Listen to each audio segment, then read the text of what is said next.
When the scrape burn pot message appears, first protect yourself by wearing heat-resistant gloves.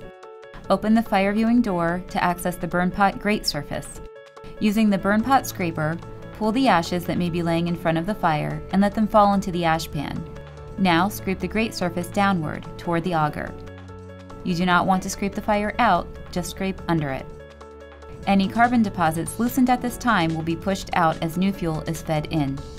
If the flame goes out during this process, close the door and let the fire get re-established.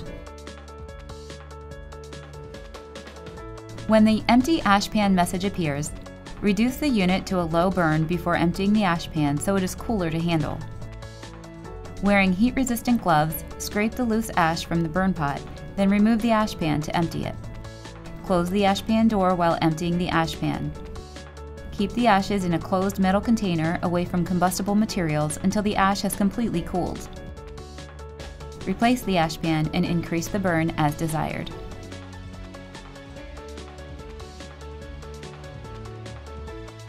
Clean the viewing glass. This should not be done when the stove is hot. Do not spray liquids onto hot glass. Use a soft, non-synthetic cloth and either a vinegar and water mixture or a non-abrasive glass cleaner. Most times, just a dry cloth will work. You can also dip a damp cloth into the ash to help remove heavier buildup.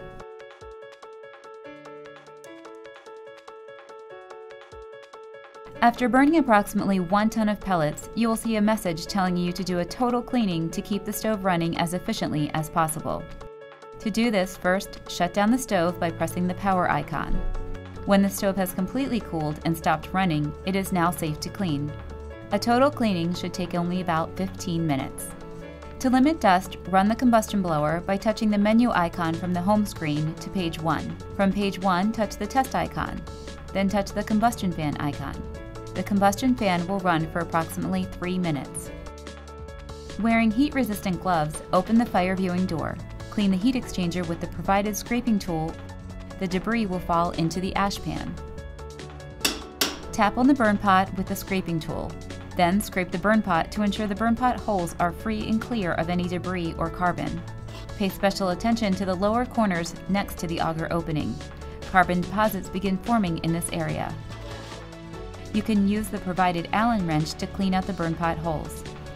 Use a shop vac with a fine dust filter or an ash vac to vacuum debris from this area. Next, access the lower burn pot cleanout cover by loosening the 2 thumb screws. Clean the fly ash out of the burn pot. Vacuum debris from this area.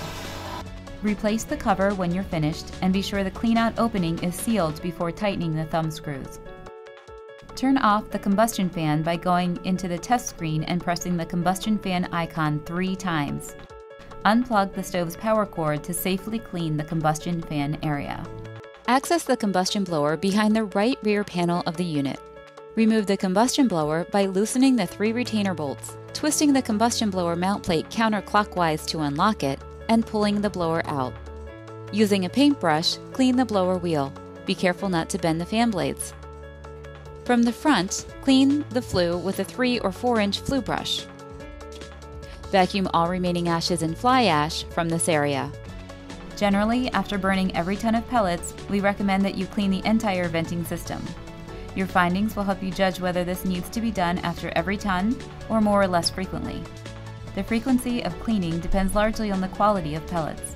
For your convenience, your local Harman dealer offers these professional maintenance services.